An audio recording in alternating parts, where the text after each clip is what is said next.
Hi there. Thank you very much for playing The Beginner's Guide. My name is Davey Wreden. I wrote the Stanley Parable, and while that game tells a pretty absurd story, today I'm going to tell you about a series of events that happened between 2008 and 2011. We're going to look at the games made by a friend of mine named Coda. Now, these games mean a lot to me. I met Coda in early 2009 at a time when I was really struggling with some personal stuff, and his work pointed me in a very powerful direction. I found it to be a good reference point for the kinds of creative works that I wanted to make. So just to start you off, this is, I think, the first game he ever made. It's a level for Counter-Strike. You can walk around here, by the way. And mostly it's just Coda learning the basics of building a 3D environment. But what I like is that even though he starts from the simple aesthetic of a desert town, he then scatters these colorful abstract blobs and impossible floating crates around the level. And of course, it destroys the illusion that this actually is a desert town, and instead this level becomes a kind of calling card from its creator. It's like a reminder that this video game was constructed by a real person. And it kind of makes you wonder, what was going through his head as he was building this? This is what I like about all of Coda's games. I mean, not that they're all fascinating as games, but that they are all going to give us access to their creator. I want us to see past the games themselves. I want to get to know who this human being really is. And that's exactly what we're going to do here. So, it's 2008, Coda starts making these games, and he never releases any of them. He doesn't put them onto the internet, he just makes them and then immediately abandons them, and they sit on his computer forever. And I think he really understood this image of himself as a recluse. At one point, he jokingly renamed his computer's recycling bin to Important Games Folder. So, this was just how he worked. He tended to crank them out one after the other without even really pausing to try to understand what he had just made, until suddenly one day, he just stopped. In 2011, that was it. He made his last game, and then he hasn't made another one since. And that's why I've taken this opportunity to gather all of his work together, is because I find his games powerful and interesting, and I'd like this collection to reach him, to maybe encourage him to start creating again. And if the people like you who play this also happen to find his work interesting, then I'm sure it'll just send that much stronger of a message of encouragement to Coda. So thanks for joining me on this. If you have a particular interpretation that I haven't mentioned here, or if you just need to get in touch, you can email me at daveyWreden@gmail.com. Okay, that's about it for introduction. Let's take a look at Coda's first proper game. As each game is loading, I'll show you the date that it was completed. This first one was made in November 2008.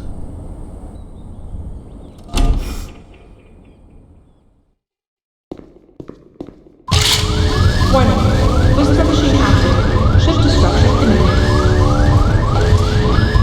This game is called Escape from Whisper, and it's one of the more generic games you'll see from Coda.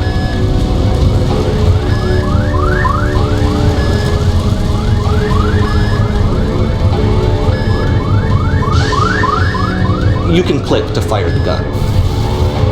Security hull breached. Hostile alien life form inbound. It kinda looks like this game was abandoned mid-development. For instance, you have this gun, which you'd think would indicate that there are supposed to be monsters or enemies somewhere, but then clearly there are no enemies anywhere. You can't even reload the gun when you run out of bullets. But ultimately we don't really know. Maybe Coda thought that actually it was complete the way that it is. And I think that we should talk about his games for what they are, rather than for what they're not. Enemy force neutralized. Begin shooting at I love how you can see the bottom of the universe from this room.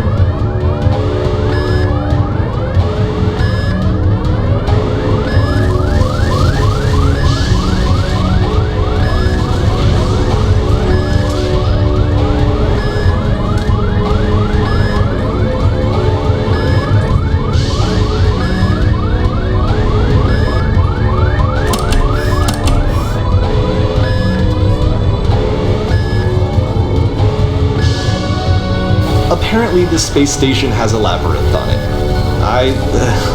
Sure, I don't know. There's really no reason for it that I've ever been able to discern, so in the interest of time, I'm just gonna skip you on past it.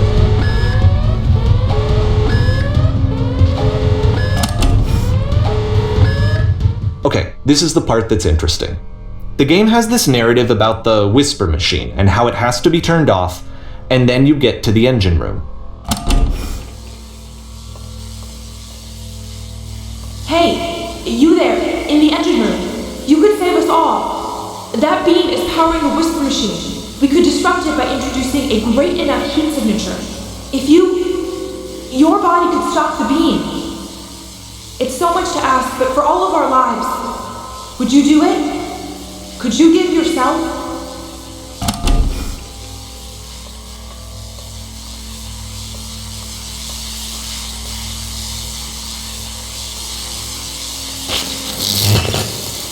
Let me pause here for a second. What you just experienced, stepping into the beam and then dying, is probably what Coda had initially intended when he was developing this level. But when he first compiles and plays it, something goes wrong. There's a bug somewhere. And this is what happens instead.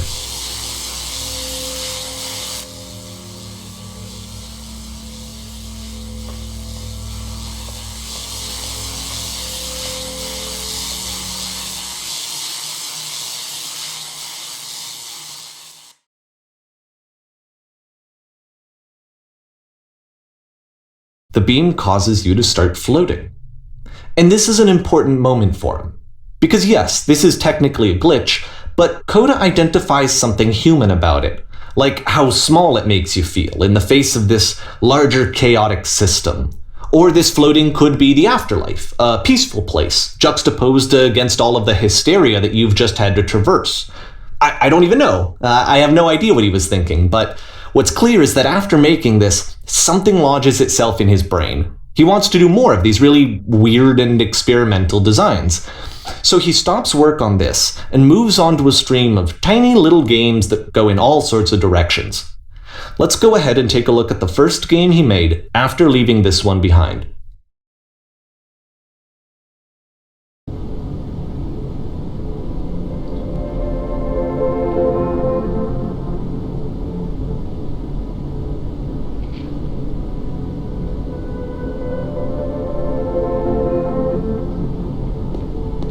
Yup, in this game you can only walk backwards.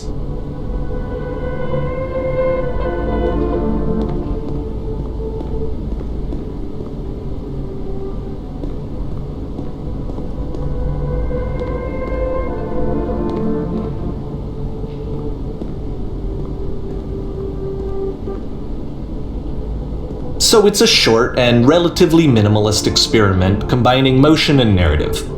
It is less advanced than the previous game, but actually it seems to be more focused, more complete.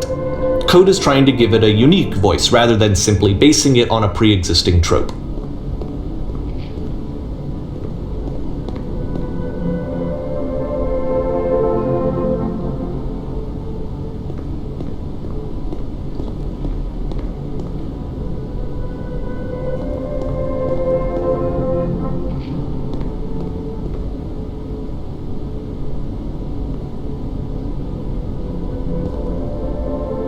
It's a short little thought, it says what it wants to say, and then it ends. Didn't need anything more than that.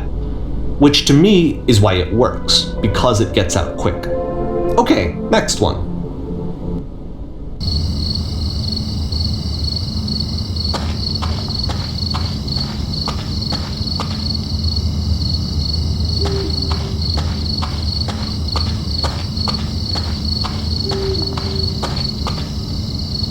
And that's it. Okay, the meaning of this game won't be clear just yet. Please be patient with me for a few more games, and I promise you'll see what makes it interesting. Oftentimes, Coda would put bizarre titles like this one at the start of his games. I wish I'd known him at the time that he was making these early games. He would really only talk to me about his work as he was making it. Once he stopped work on a game, that was it. It was dead to him. And I don't agree with that at all, but what are you gonna do? I know it's tempting, but there's actually nothing over here.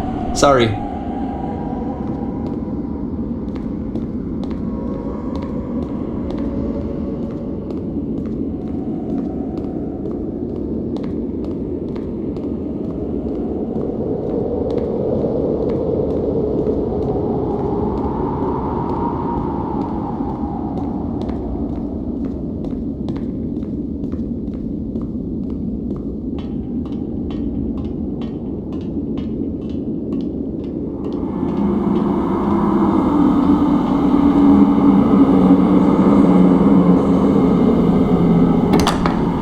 once you've been slowed to an absolute crawl, the door at the top of the stairs opens. So why, if Coda's not showing these games to anyone, why bother opening the door at all? Well, to show you, I'm modifying the game here so that when you press enter, it'll bring you back up to full speed so you can enter the door for yourself.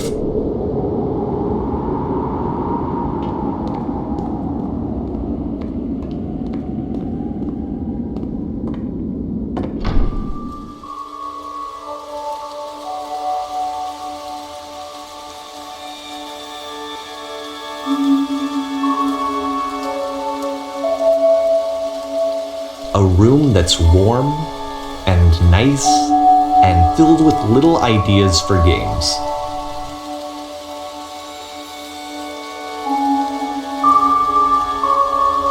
Coda would often tell me that he didn't mind if people thought of him as cold or distant. He said that he knew that he was actually a vibrant and compassionate person, but that it takes time to really see that. It can be a very slow climb to get there.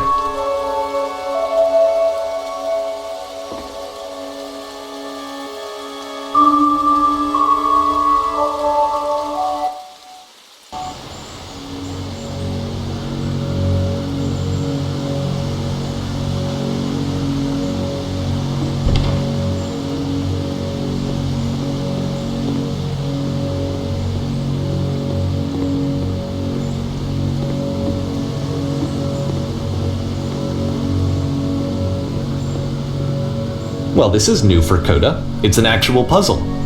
Go ahead and see if you can solve it.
Don't forget that solution, because we're going to see this puzzle again soon.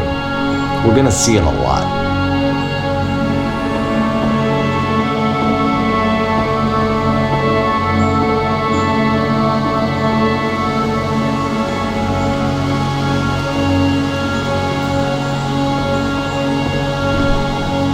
So that seems to be it, right? You walk down a corridor, you solve a puzzle, you get to the end. Simple enough. Alright, now I'm going to modify the game again so that when you press enter, it'll remove all of the walls from this room.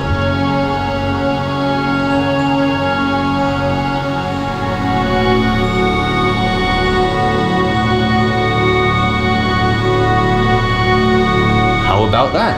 There was more to it than we had any way of knowing. I actually find it funny that this game comes after the Stairs game, since they essentially convey the opposite idea. So, in the Stairs game, a dull exterior concealed a rich interior, and then, in this level, a dull interior hides this fantastic outer world. Either way, I think that the point is the same, is that most of the time you don't get to know what you're missing, or even that you're missing anything. That's not your role as a player. So if your role here is not to understand, then what is it?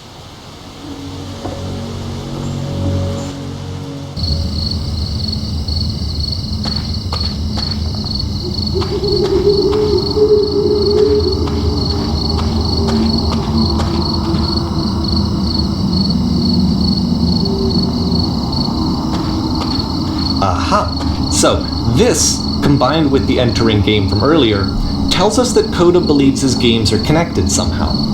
It could even be that the Stairs game and the puzzle game are literally connected in between this and the entering game. There's a bigger picture that all of his games are meant to play a role in, some larger meaning that we won't be able to grasp until we've seen all of them. And once we have, we can step back, and start to understand what exactly that bigger picture is.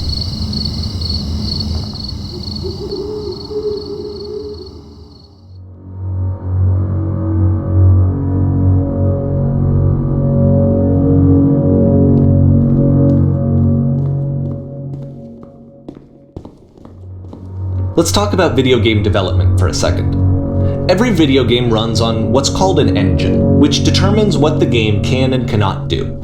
So in other words, the engine is a set of tools for game development. To make all of these games, Coda is using an engine called Source. Like all engines, Source has certain things that it does well, and it has certain things that it does poorly. One of the things that it does very well is boxy linear corridors. That's why so many of Coda's games are set in these large, flat, empty rooms, is just because he's working with what the engine does well. The tools available to the creator shape what kinds of creative work they're going to end up making. You might consider paying attention to the architecture in Coda's games, to notice how they seem to stem from an engine that's very good at producing linear, boxy corridors.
This prison, funny enough, in Coda's original design, the doors stayed shut for a full hour before letting you go. If you don't mind, I think we're gonna skip that. This is something that he and I used to argue about a lot. You know, whether a game ought to actually be playable, whether it means anything if no one can get through it.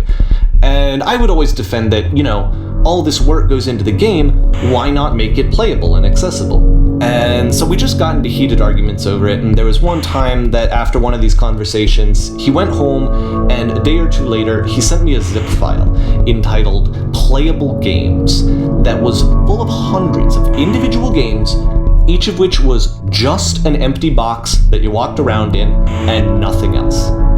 Believe me, I played every single one of those just to find out if there was like a gag hidden somewhere. There wasn't.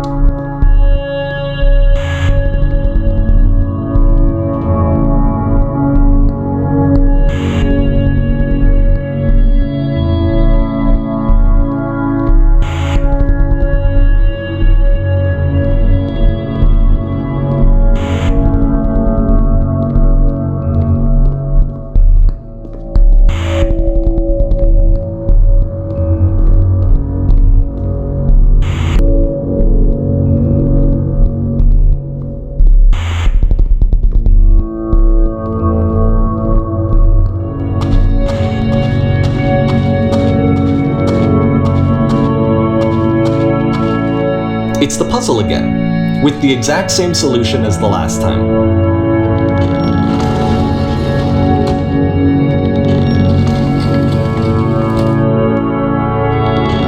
There's still no clear indication of what makes this puzzle so special that Coda is going to return to it over and over. But I promise I'll share with you my interpretation very shortly.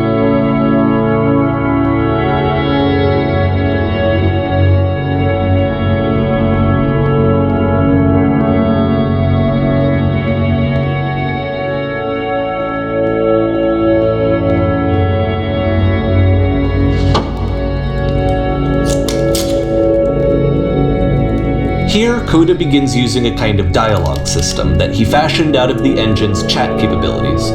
Use the 1, 2, 3 buttons on your keyboard to respond.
And so we make one last descent down to the final floor of the level.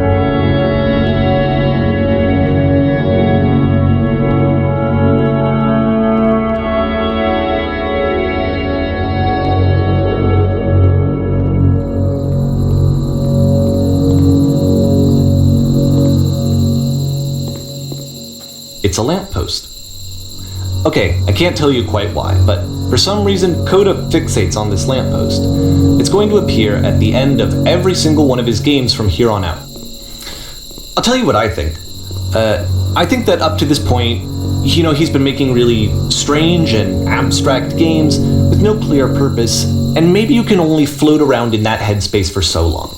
Because now he wants something to hold on to. He wants a reference point. He wants the work to be leading to something. He wants a destination, which is what this lamppost is. It's a destination. We're going to see it in the work as well. His games are just going to become a lot more cohesive, a lot more fully developed, with more of a clear idea behind them. And as we go, that idea will get clearer and clearer and clearer.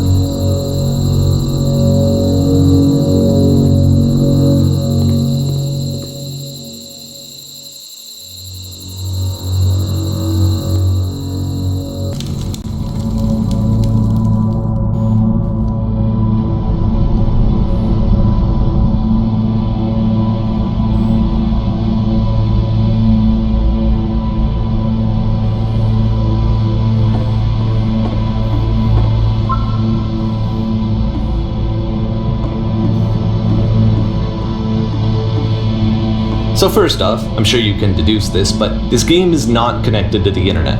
All of the notes that you're going to see have been written by Coda. This was actually the first game of his that I ever played. This was shortly after I met him at a weekend game jam in Sacramento, where I grew up.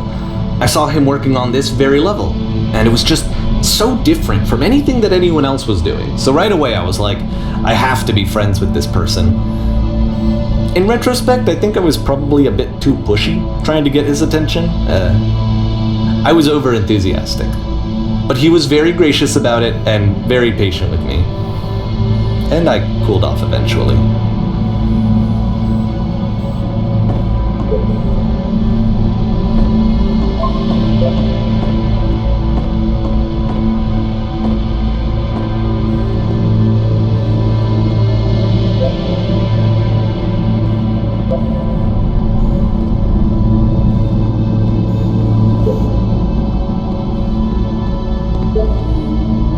Oh, feel free to skip over any of these notes if they're not doing anything for you. Nothing extra is going to happen if you read all of them. Either way, to me they convey a sense of loneliness.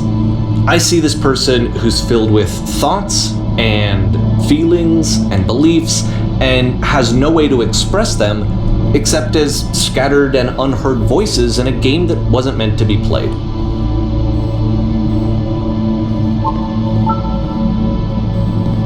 But it's ironic, isn't it, that in playing this game and seeing how alone Coda often felt, that we get to know him better and actually kind of connect with him. And I have to be honest with you, this idea is really seductive to me, that I could just play someone's game and see the voices in their head and get to know them better and have to do less of the messy in-person socializing.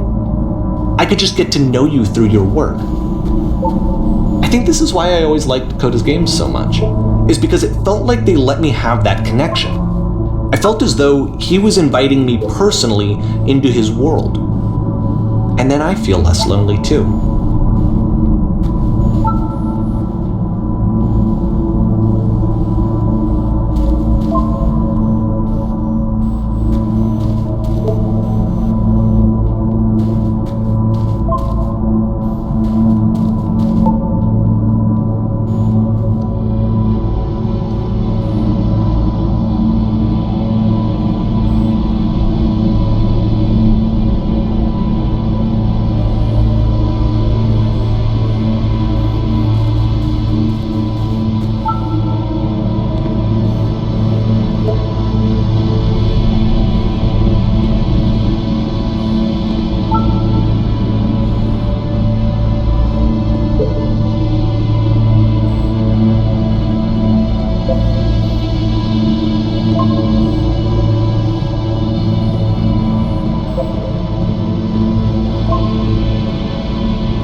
the end of this level, we're going to see the puzzle again. And here, I'll tell you what I think the puzzle means. Each of these games represents an idea that was on Coda's mind at the time that he was making it. And the puzzle is a way of closing the door on a previous chapter of his life before moving on to the next one. In each of his games, after exploring a theme that, he might find difficult, Coda can then place this puzzle that he knows has a reliable solution, he understands exactly how it works, and so it gives him a simple mechanism for moving on.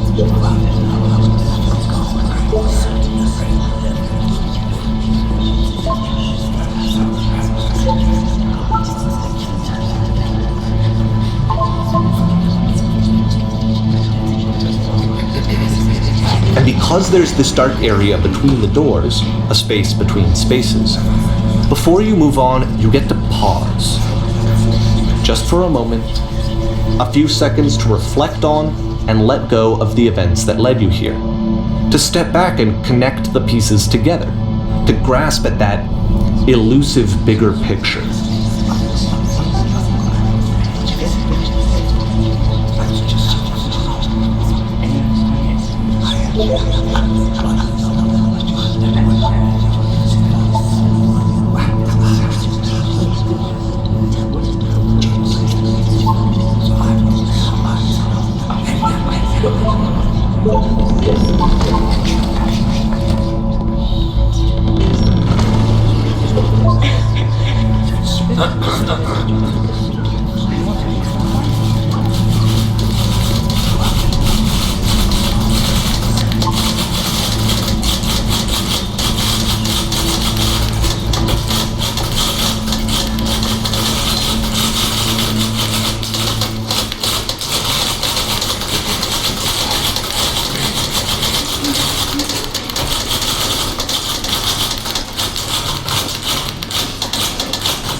Okay, this one is tough.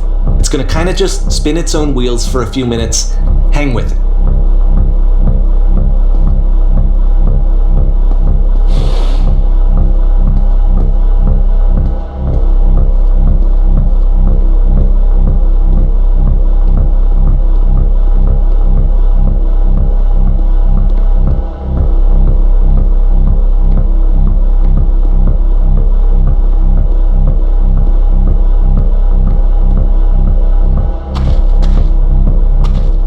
This is it, the whole game, and there's nothing that's particularly interesting about it. You just walk to the end of a hallway. Except, for some reason, Coda gets really fixated on this prison that has all of this modern furniture. And I don't know why, but he decides he needs to revisit this prison. He's gonna start over, use the same assets, turn it into something else. Okay, cool, here's version 2.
There's a bit more to this one, but still it's not really communicating anything. It's kind of just weird for weirdness' sake.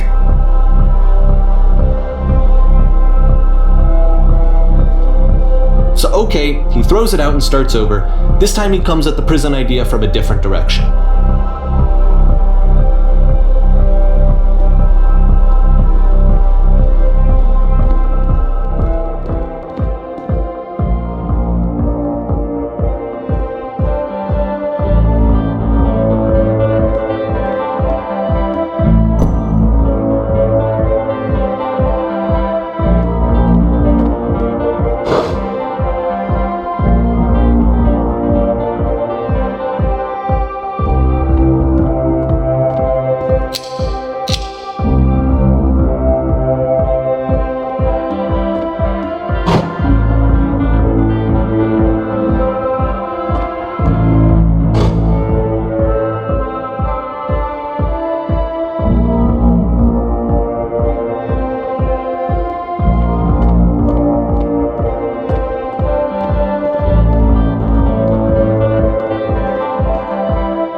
And of course, now the table is gone and you can't begin the chain of events to escape. Here's a version where there are no bars, but you can't actually get to the well. And then a version where the inside of the prison is the outside and the outside is the inside. Let me just blink you real quick through a few more of these. I mean, he really unloaded on this prison idea. There's nearly a dozen of them. Personally, I think it's awful to watch this, to see a person basically unraveling through their work. And for what? Like, at what point do you just go, maybe there are game ideas other than this prison that I could be working on? But Coda doesn't have that voice telling you to stop, that particular mechanism of defense against yourself. Without it, you just spiral. And so he keeps going and going and going and going and going, and then he hits on something. And he likes it. And that's it. He's done. He stops making prisons. This is the very last version of the prison game that he created, and the reason I think it works is that the prison is not actually in it.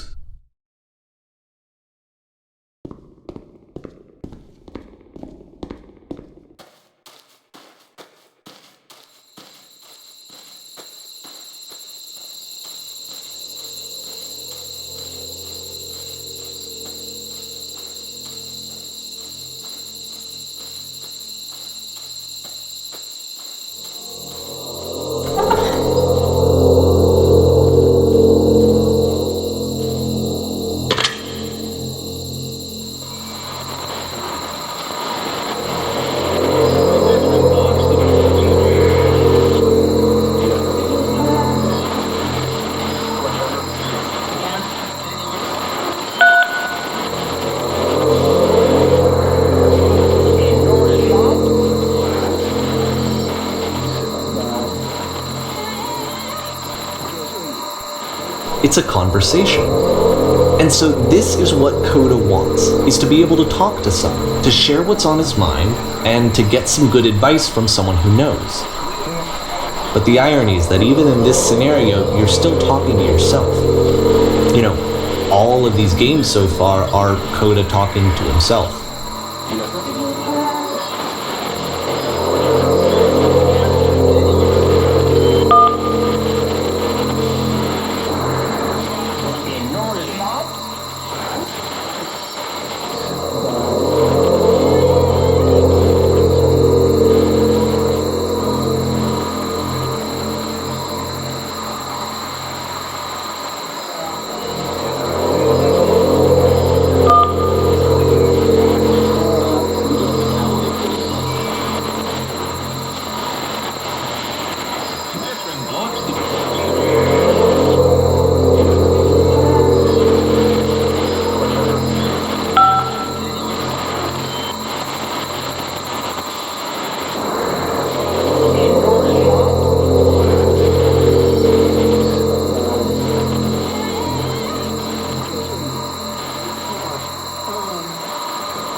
I can see why he considers this a fitting conclusion to the prison games.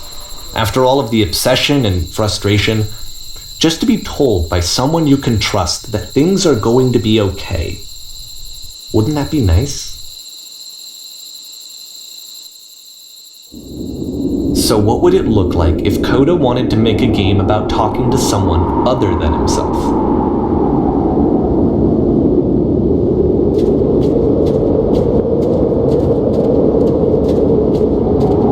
this environment is meant to represent Coda's puzzle, with the 2 doors on either side and a dark transitional space between.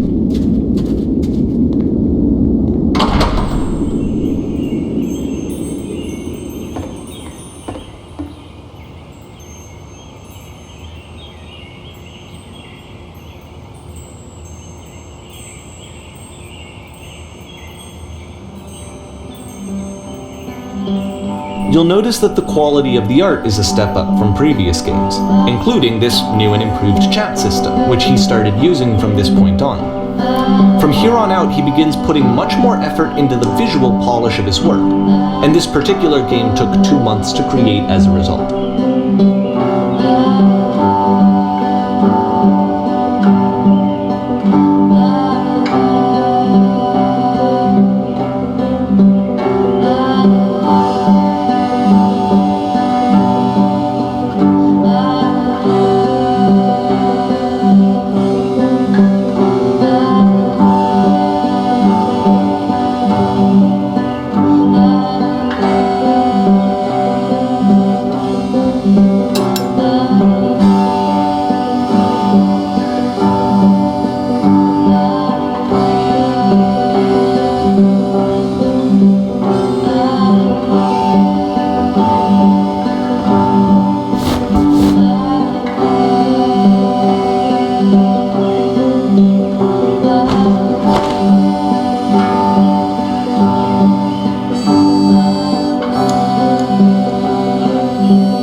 After the intense set of prison games, this house cleaning level almost feels like cleansing.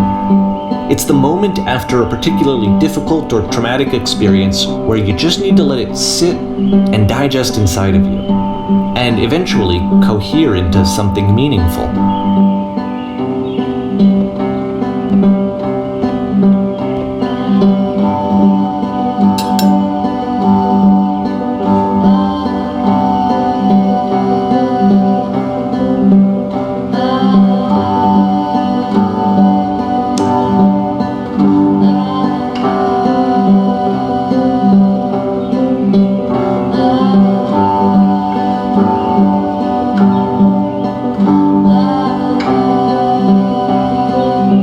I know that Coda really liked this game. Of all of his work, actually, this was the only one that he called me up to ask me to come over and look at it. This was during a period of a few months where he was like grossly happy all the time, just walked around with a constant smile on his face.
course, it can't last.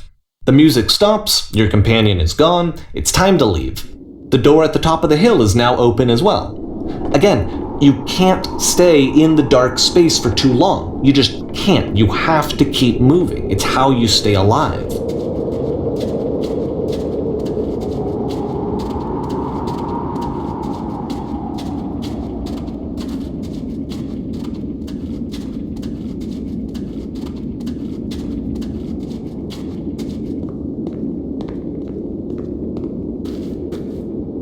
Which is the whole point of the puzzle doors, right? That sooner or later you have to pick up and move. I really thought that was the point of it.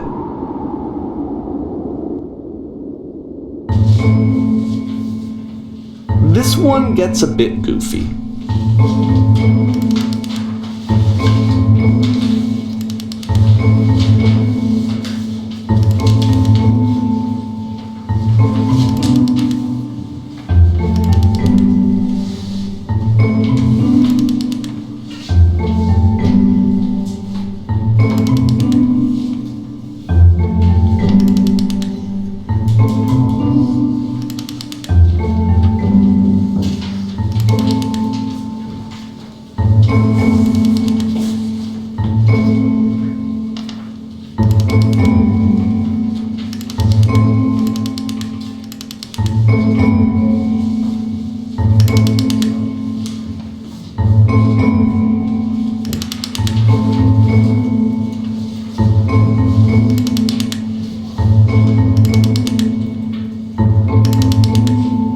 About halfway through the game, the perspective shifts.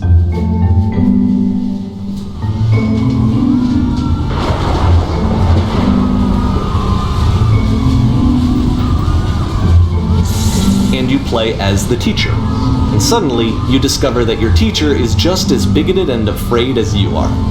Oh, and also you can move around the classroom now.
Pretty hard for this one.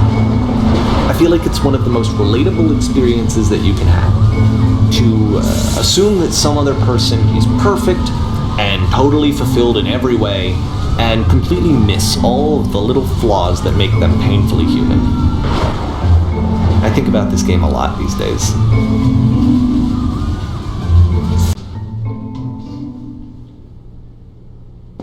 This one took a lot longer than all the others for Coda to make. It was 4 months between this and the last one. That's twice as long as it took him to make any other game before this, and it's not like it's particularly complex, so I remember I found that a little strange at the time.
The game ends with this eerie premonition of what's going to happen next in Coda's life. The solution to social anxiety, to fears of having to perform and having to chase success, the answer for Coda is to withdraw, to hide himself away.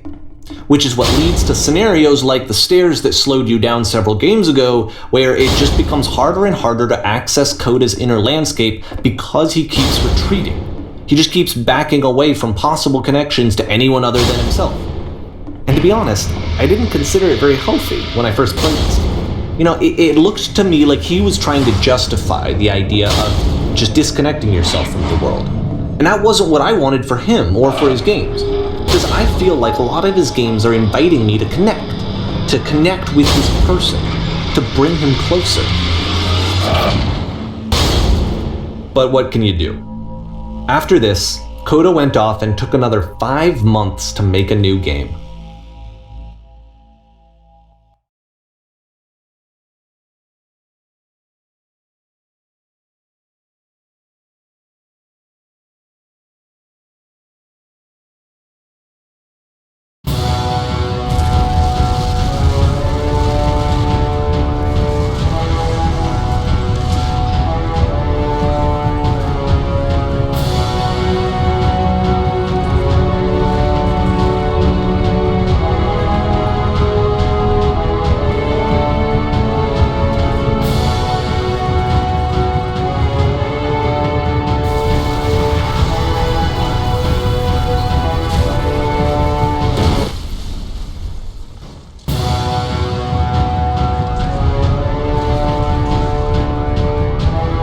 You should probably open your eyes if you haven't already. It's pretty much impossible to solve otherwise.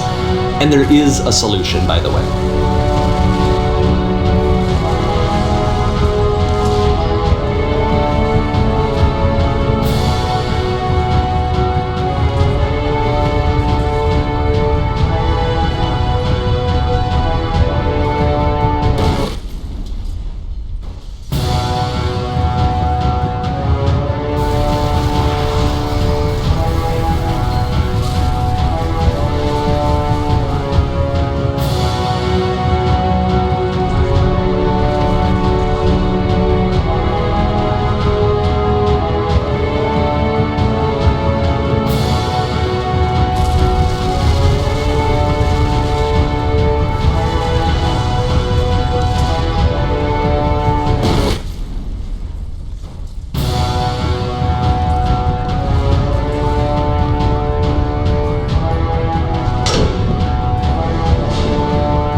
Let me explain how you're supposed to do this.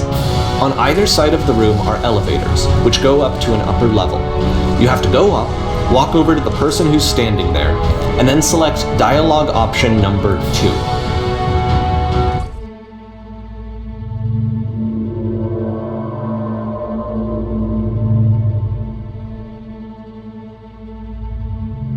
2. Like I said, I was getting concerned. First off, he's never been this explicit in his work about exactly what he's thinking. So where's that coming from? But then even weirder, his work has potentially stopped being an outlet for him. Not like he's having trouble iterating on ideas, but he literally just can't think of new ideas anymore. And in person, he was being a lot more distant than usual. Like, you know how sometimes a person will just deflect anything that you say in order to keep themselves disconnected all the time? It was that kind of thing. here was the point in my relationship with Coda where I really started to wonder if he needed my help in some way.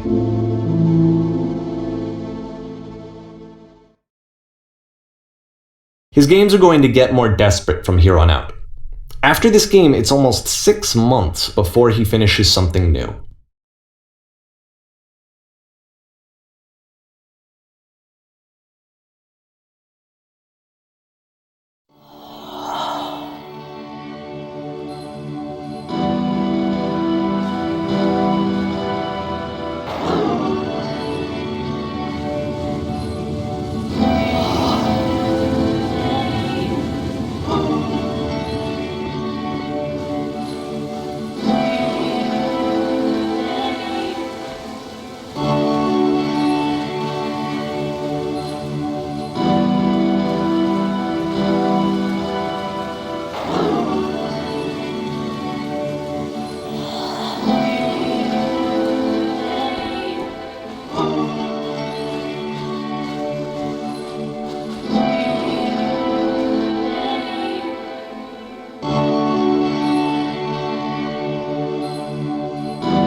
If the last game featured Coda talking explicitly about his creative frustrations, this one turns it up to 11.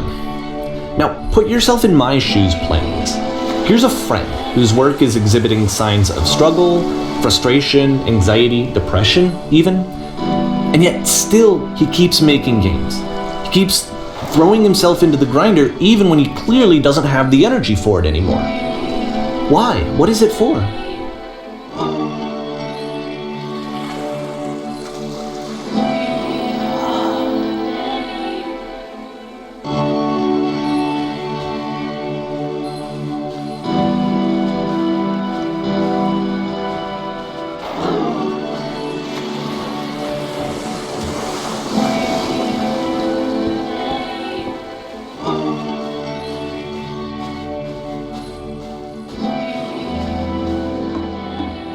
Because from my perspective at the time, and just what I knew of him, this was a result of how isolated he was. He was in his own little bubble, just sitting at his computer all day, not really showing these games to anyone, not releasing them onto the internet, and so he didn't have anyone outside of himself to connect with. He had no outlet to ground himself on.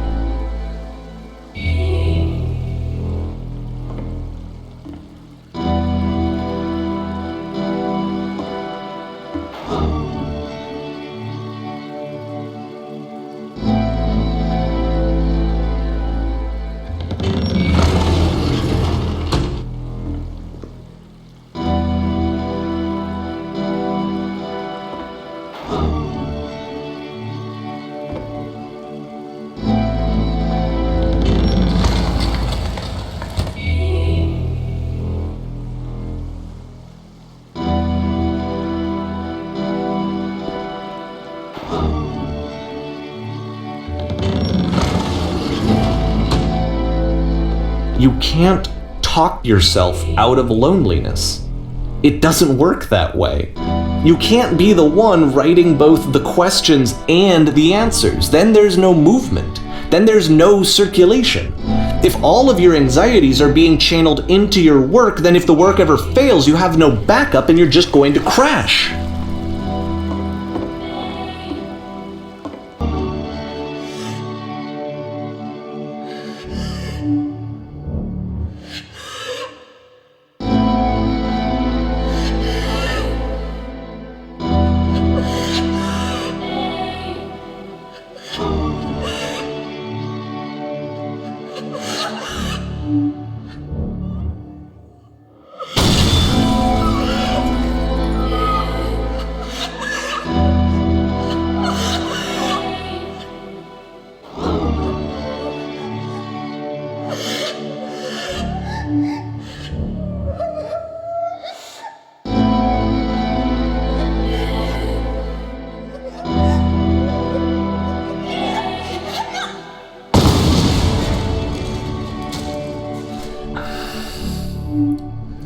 Seeing this game at the time that he made it, it looked really unhealthy to me. I was watching him do this to himself, and I hated it. I hated seeing him so trapped. It's like, video games are not worth this amount of suffering. This is someone I really cared about. And I used to get so much joy out of seeing him create. For him to suddenly become angry and frustrated like this, it was the worst thing for me.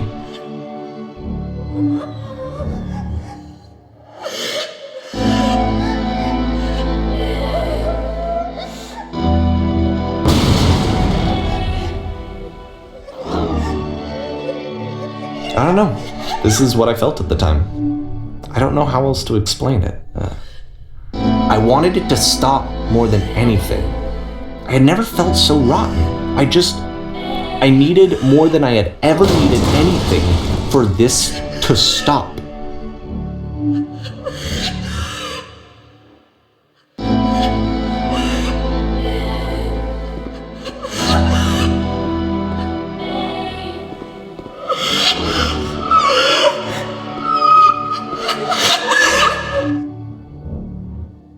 But it didn't stop.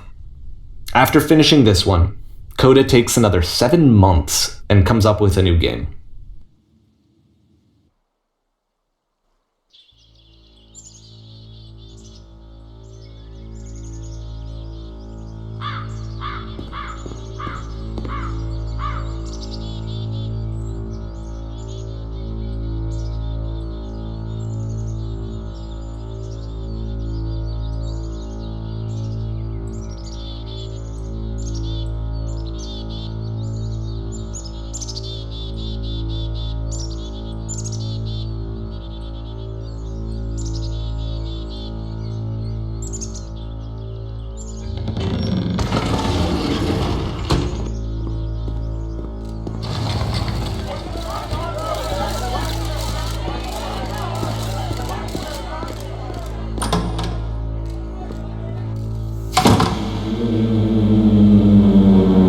And of course, it's the machine.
So now the work is becoming self-destructive.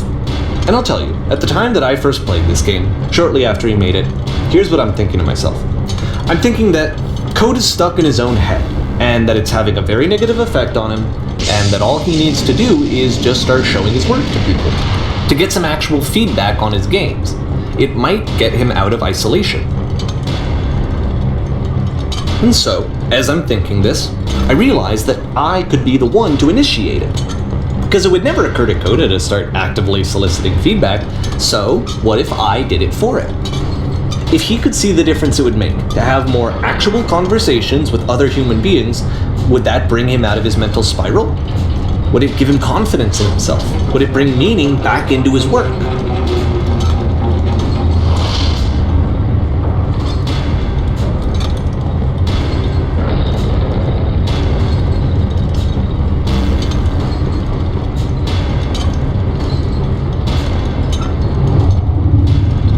So I started showing Coda's work to people. I took this one, and the islands which you just played, the theater, the notes, the house cleaning game, and some of the prison escape games. I brought them to people that I knew and trusted. I asked their opinions. And the great part is that they really loved his games. You know, the point of it all was just to give him some external reference point, but they genuinely loved his work. There was nothing for him to be afraid of.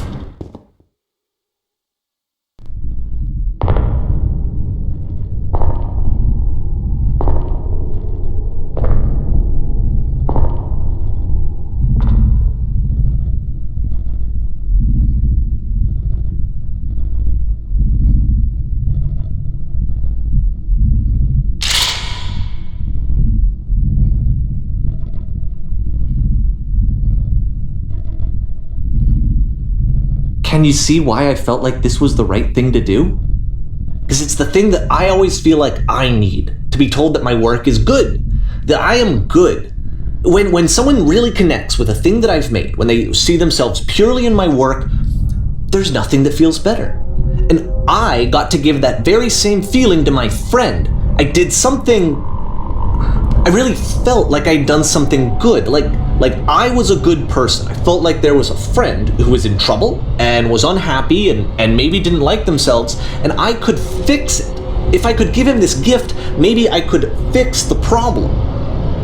When they told me how much they enjoyed his games, it was the best feeling. It was the absolute best feeling. It made me feel so happy, so beautifully, beautifully happy.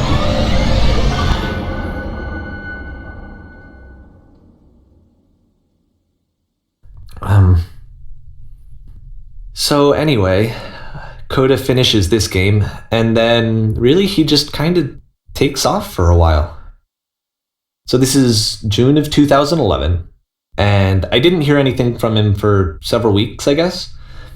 And so out of nowhere, one day I get an email, and it's got a private link to a new game of Coda's. This one is called The Tower, and to my knowledge, it's the last game that Coda ever made. So let's take a look.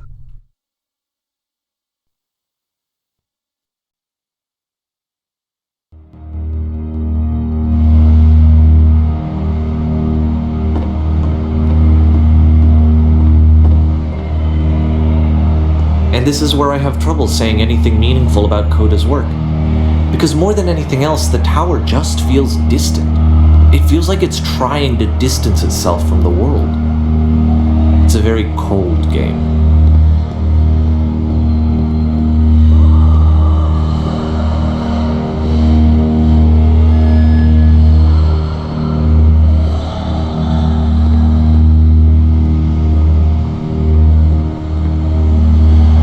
This room actually has a maze in it. Except that all the walls of the maze are invisible. And then every time you touch one of the walls, there's this awful flashing and noise, so the experience is really miserable. The game goes beyond not being meant to be played, it actually seems to despise the player for trying to play it at all. But I do want to show you the rest of the levels, so when you're ready to continue, press enter and I'll put a bridge over the maze.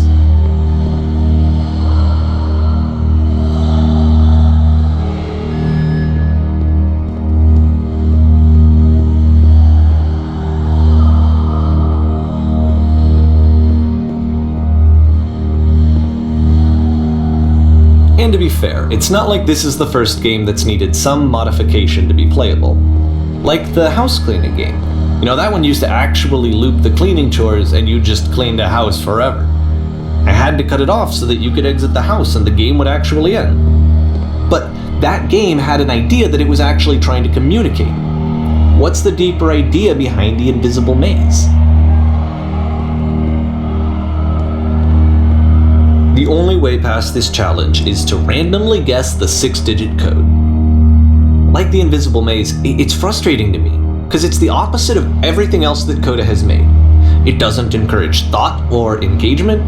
It doesn't ask anything of me, except a lot of my time. If I could have reached him during this time, then maybe I could have asked him, but I couldn't. I still don't really understand why this is here. I'll put the code on the ground for you here, though, so that we can move on.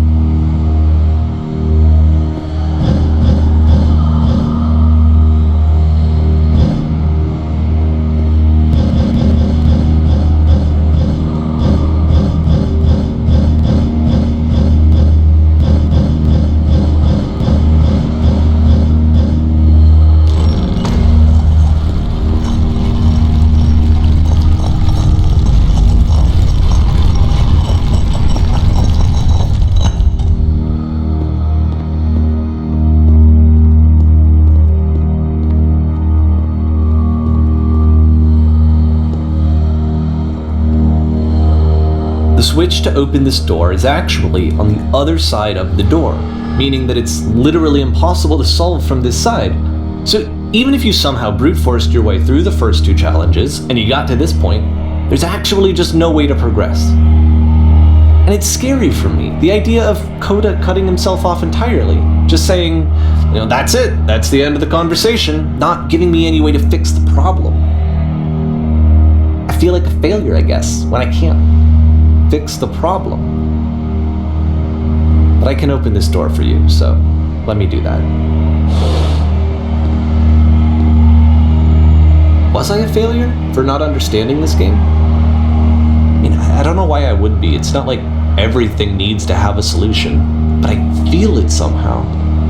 I feel like I failed, and I don't understand why. I remember, it's June of 2011. I'm playing this for the very first time, and as I'm playing, I'm thinking to myself, I don't know this person. I have no idea who this person is. It wasn't the guy I knew, it wasn't my friend. I had come to so many conclusions from looking at all of his work up to this point, and then suddenly none of them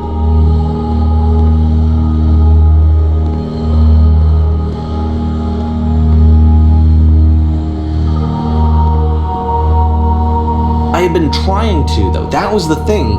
For years, I was trying to get to know him, to understand who he actually was and what he stood for.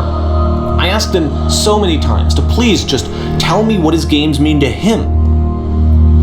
I asked him please to tell me what the 3 dots mean. And he wouldn't.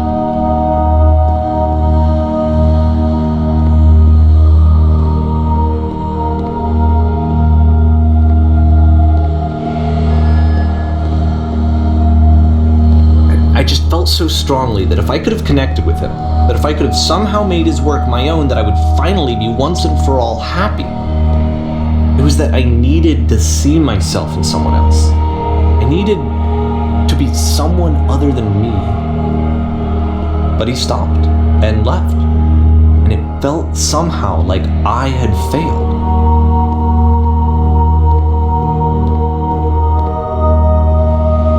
Where did I screw up?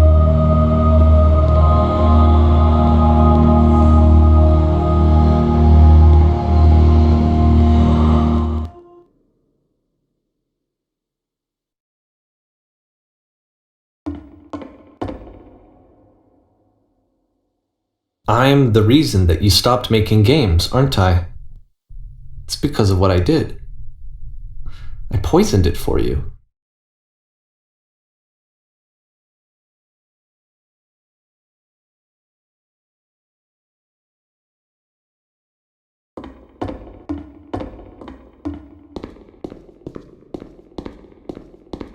I don't think I ever told you this, But when I took your work and I was showing it to people, it actually felt...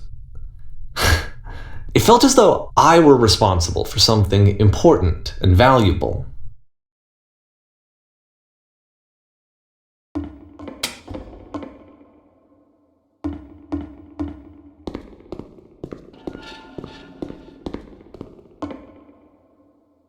And the people who played them, they treated me like I was important.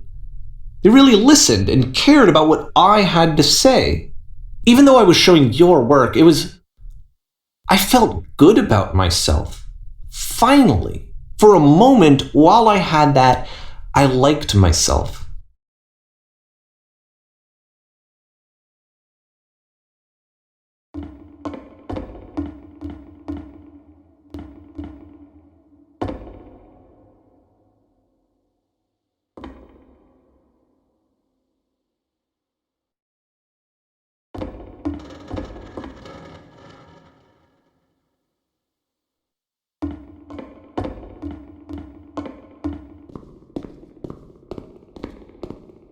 And then you stopped, and I didn't have anything left to show people. I just had to be with myself. And as soon as that happened, there was no feeling at all. Nothing. Less than nothing. What does that mean?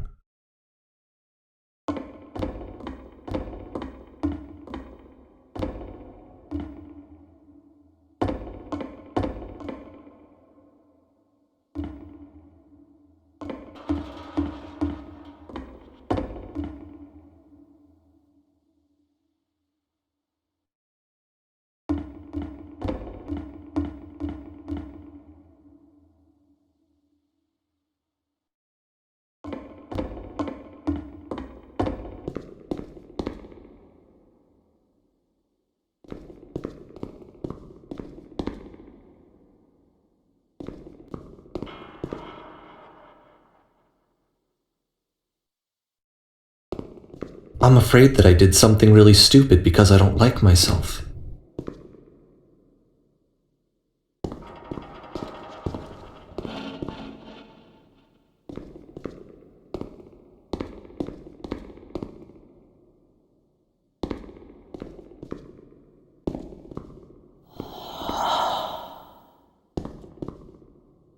That's why I'm releasing this collection of your work. Is because I haven't been able to find any other way to reach you. I've tried everything. And so a part of me has hope that if I put this compilation out into the world, and if I put my name on it, that maybe enough people will play it so that it'll find its way to you, so that I can tell you that I'm sorry. I know I screwed up. If I apologize to you truly and deeply, will you start making games again? Please. I need to feel okay with myself again. And I always felt okay as long as I had your work to see myself in. I mean, is something wrong with me? Because I know that I did an awful thing, and I'm doing it again right now. Like, I'm showing people your work, but I can't stop myself from doing it. That's how badly I need to feel something again, like I'm an addict. There has to be something wrong with me. Can I apologize? What if I tell you I was wrong? Will that work? Will that fix it? I don't know. I don't think it will, but there's nothing else that I can do. Just tell me what you want. I'm sorry. I'm sorry. Please, start making games again. Please help me. Please give me some of whatever it is that makes you complete. I want whatever that wholeness is that you just summoned out of nothing and you put into your work. You were complete in some way that I never was. And I want to know how to be a good person. I want to know how not to hate myself. Please. I'm fading, and all I want is to know that I'm going to be okay.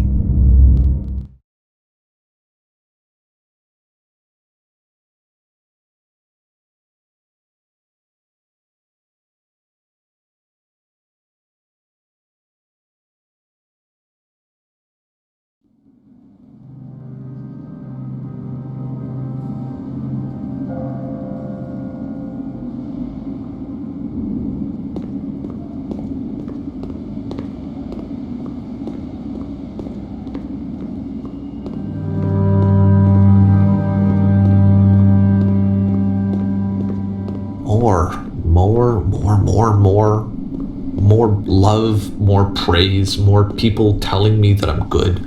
Always more. It's like a disease.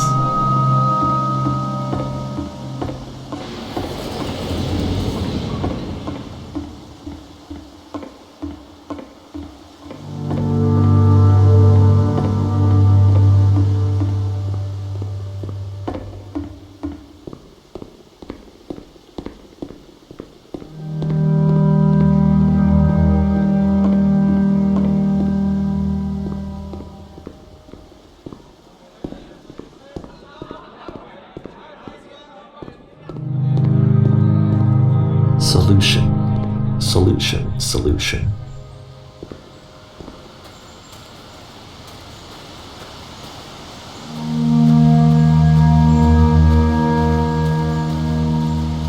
I guess if someone had told me ahead of time that he just really enjoyed making prison games, maybe I wouldn't have thought he was so desperate. I wouldn't have told so many people that he was depressed. Maybe he just likes making prisons.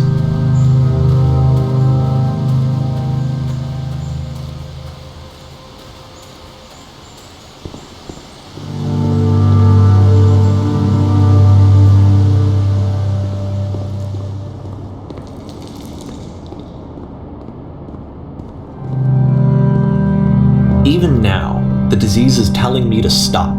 Don't show people what a shitty person you are. They'll hate you.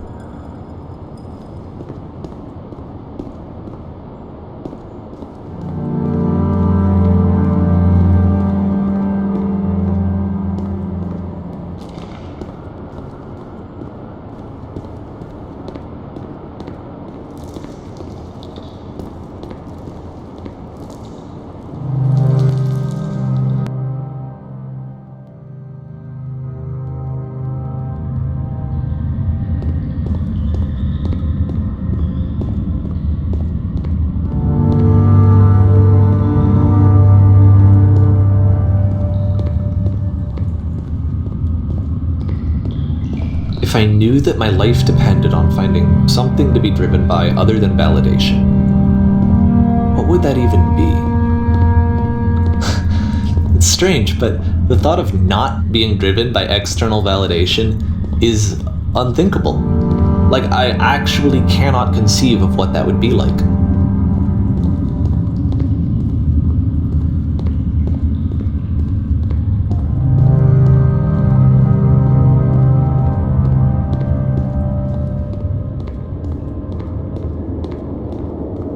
What now?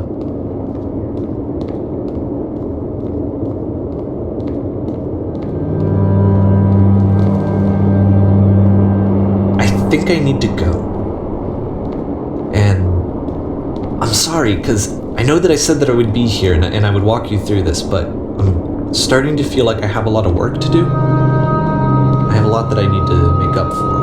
And so I'm just gonna... Okay.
Turn back from this cave. You said